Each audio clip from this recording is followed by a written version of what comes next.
Halo guys, apa kabar? Hari ini kita akan membahas topik yang lagi panas banget di dunia e-sport, terutama buat kalian para penggemar League of Legends dan Valorant. Ini tentang keputusan besar dari Riot Games yang bikin geger. Jujur, pas pertama denger aku langsung mikir, hah? Seriusan? Jadi, apa sih yang bikin heboh? Riot Games, raksasa di balik game-game e-sport favorit kalian, baru-baru ini bikin pengumuman yang cukup kontroversial. Mereka sekarang mengizinkan sponsor perjudian masuk ke tim-tim profesional mereka. Yes, kalian gak salah dengar. Perusahaan judi yang tadinya jadi musuh bebuyutan di mata rakyat, sekarang bisa nempel di tim-tim kesayangan kalian. Ini bukan cuma sekedar berita biasa bro. Ini tuh kayak gempa bumi di ekosistem e-sport. Ada yang pro, ada yang kontra, dan perdebatan sengit pun tak terhindarkan. Di video ini kita bakal bahas secara lengkap kenapa Riot tiba-tiba berubah pikiran, apa aja aturannya, dan gimana sih reaksi dari komunitas serta media lain. Kita mulai dari yang paling dasar. Apa sih sebenarnya yang berubah? Dulu, Riot Games itu dikenal sangat ketat soal sponsor. Perusahaan judi, alkohol, tembakau, bahkan kripto itu masuk daftar hitam mereka. Tapi sekarang, ceritanya beda. Menurut laporan dari GameIndustry.biz, mereka menulis dalam artikelnya yang berjudul Riot Games akan mengizinkan tim e-sport Valorant dan League of Legends papan atas untuk memiliki perusahaan perjudian sebagai sponsor. Bahwa Riot Games secara bertanggung jawab membuka peluang sponsor dari perusahaan taruhan untuk tim tier 1 League of Legends dan Valorant di Amerika Utara, Eropa, Timur Tengah, dan Afrika. Jadi intinya, tim-tim papan atas di LoL dan Valorant, khususnya di wilayah Amerika Utara, Eropa, dan Timur Tengah, sekarang boleh terima duit dari perusahaan judi. Tapi, ada tapinya nih. Mereka bilang ada pagar pembatas atau guardrails yang ketat. Invent Global juga mengonfirmasi hal ini dalam artikelnya yang berjudul Riot Games menyetujui sponsor taruhan untuk tim League of Legends dan Valorant tingkat 1. Mereka bilang Riot Games memperluas model sponsornya untuk menyertakan mitra taruhan olahraga bagi tim League of Legends Esports dan Valorant Champions Tour papan atas di Amerika dan EMEA, sambil memperkenalkan langkah-langkah yang dirancang untuk menegakkan integritas kompetitif dan melindungi penggemar. Ini jelas perubahan besar, mengingat Riot sebelumnya sangat anti. Jadi pertanyaan besarnya adalah, kenapa sekarang? Ini dia bagian yang paling bikin penasaran. Apa sih yang membuat Riot Games tiba-tiba putar haluan? Mereka punya beberapa alasan resmi. Dan kalau kita lihat dari kacamata bisnis, sebenarnya masuk akal.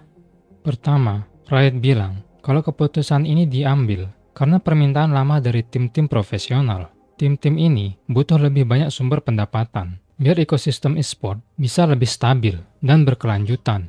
iGaming Brazil dalam artikelnya, Riot Games mengizinkan sponsor taruhan pada tim Valorant dan LoL, menjelaskan Riot Games secara resmi mengizinkan sponsor bandar taruhan untuk tim-tim mitra di kancah kompetitif Valorant dan League of Legends.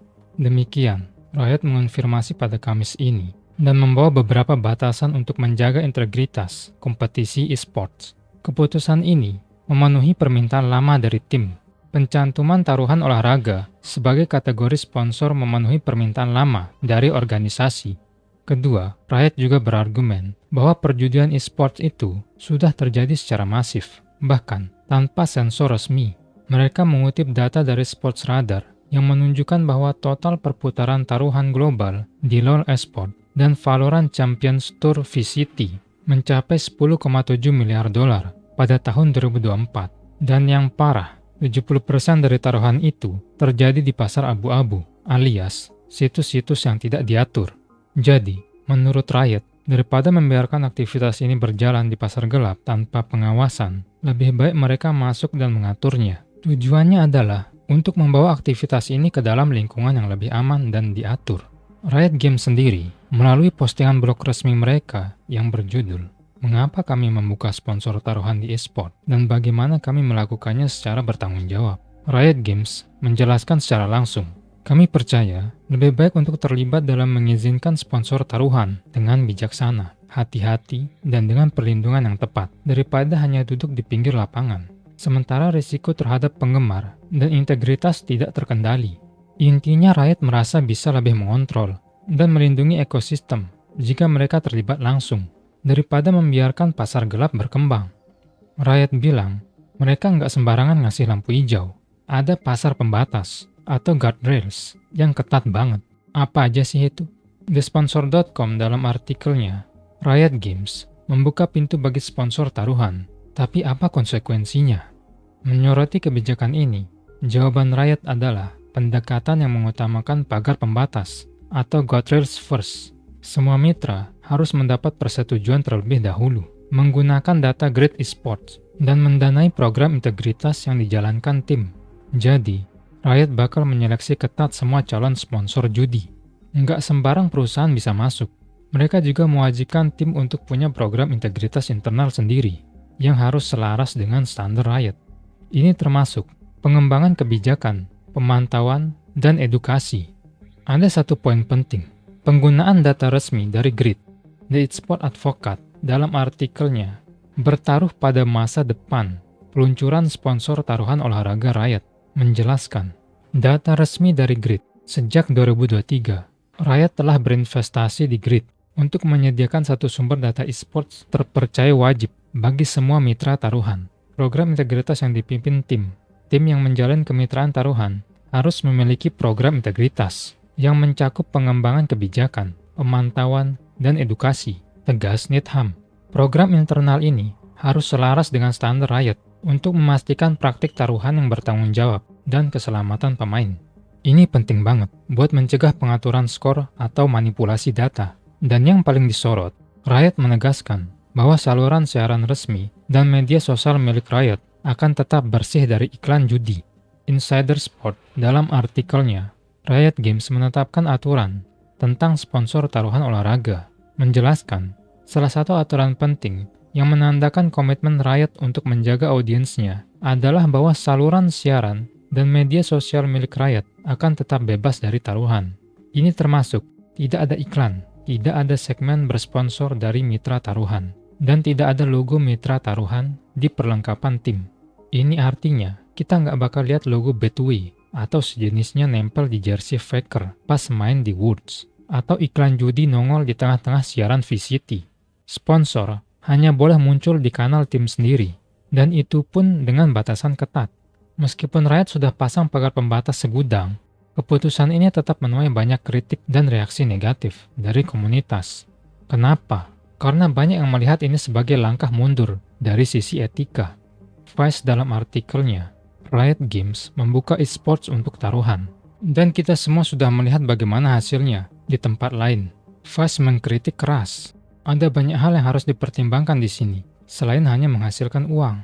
Dengan membuka diri terhadap kemitraan ini, tapi Anda juga membuka diri terhadap lebih banyak lagi. Ada potensi pemain yang sebenarnya terjebak dalam hal ini.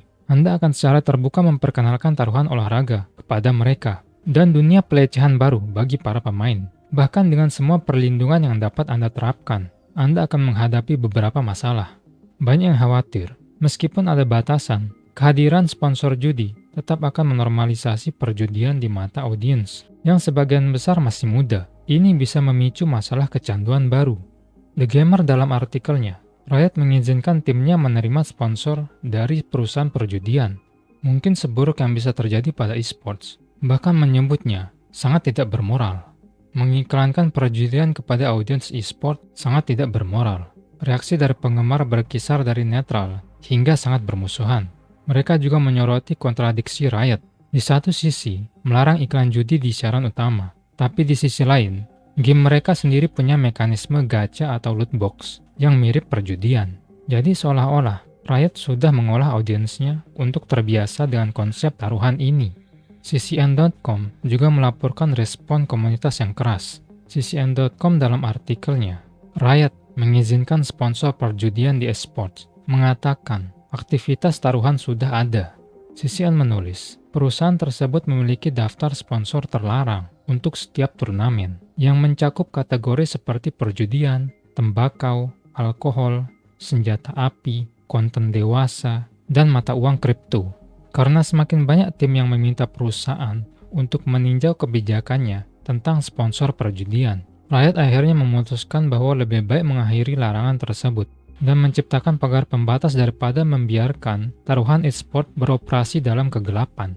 Sementara itu, PC Gamer dalam artikelnya, Riot memutuskan bahwa mengizinkan sponsor taruhan olahraga di e-sport League of Legends dan Valorant tingkat atas adalah ide yang bagus. PC Gamer juga menambahkan, meskipun demikian, perjudian telah dinormalisasi melalui asosiasi komersial baru dengan aktivitas olahraga dan budaya yang kini dipromosikan secara besar-besaran. Sekarang Riot akan berkontribusi pada normalisasi itu untuk audiens yang cenderung lebih muda daripada olahraga konvensional. Demografi yang menurut WHO sangat rentan terhadap promosi besar-besaran perjudian online.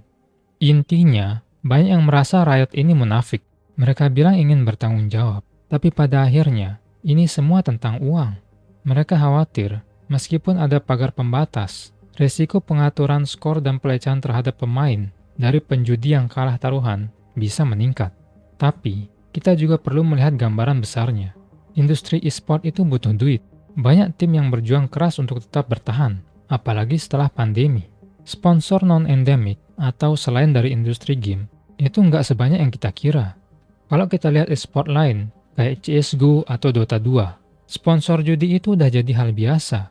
Bahkan, mereka jadi salah satu sumber pendapatan terbesar buat tim-tim di sana. SBC News dalam artikelnya, daya tarik sponsor taruhan semakin sulit diabaikan oleh e-sport. Namun, kehati-hatian tetap ada. SBC News menulis, nilai dan potensi yang ditawarkan e-sport tidak luput dari perhatian bandar taruhan, dengan beberapa di antaranya seperti Rivalry yang mendasarkan model bisnis mereka pada taruhan e-sports, dengan fokus khusus untuk terhubung dengan audiens Gen Z dan milenial yang paling banyak terlibat dengan e-sports. Tampaknya sekarang, tim-tim yang berkompetisi di bawah Riot Games yang sebelumnya telah mengisyaratkan kemungkinan untuk membuka aktivitas sponsor mereka untuk taruhan, kini menemukan daya tarik pendapatan taruhan terlalu sulit untuk ditolak. Ini menunjukkan betapa krusialnya peran sponsor judi dalam menopang finansial banyak organisasi e-sports. Riot sendiri mengakui bahwa mereka harus beradaptasi dengan realitas pasar. Mereka juga berjanji akan menginvestasikan sebagian pendapatan dari program sponsor judi ini ke ekosistem Tier 2 untuk meningkatkan hadiah, membuat turnamen baru, dan mengembangkan program edukasi. Ini bisa jadi angin segar buat tim-tim kecil yang butuh dukungan finansial. Jadi, di satu sisi ada kebutuhan finansial yang mendesak, di sisi lain ada kekhawatiran etika dan dampak sosial. Ini dilema yang kompleks, dan Riot Games memilih untuk mengambil resiko dengan harapan bisa mengontrolnya. Jadi, bro, keputusan Riot Games untuk mengizinkan sponsor perjudian di e-sport League of Legends dan Valorant ini adalah langkah yang besar, yang penuh resiko dan potensi. Di satu sisi, ada janji untuk ekosistem yang lebih stabil secara finansial, dengan harapan bisa mengontrol pasar taruhan ilegal yang sudah ada. Di sisi lain, ada kekhawatiran serius tentang dampak etika, potensi kecanduan, dan integritas kompetisi. Riot sudah mencoba membuat pagar pembatas yang ketat, tapi apakah itu cukup? Apakah larangan iklan di siaran resmi dan jersey bisa benar-benar melindungi audiens yang rentan? Pertanyaan-pertanyaan ini masih jadi PR besar, dan kita sebagai komunitas perlu terus memantau perkembangannya. Gimana pendapat kalian guys tentang hal ini? Apakah keputusan Riot ini langkah yang tepat atau justru blunder besar? Setuju nggak kalau industri e-sport memang butuh suntikan dana dari mana saja, termasuk dari sponsor judi?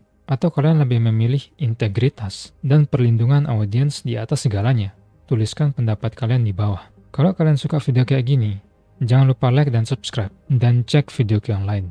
Semoga kalian menikmati videonya and see you guys next time. Peace.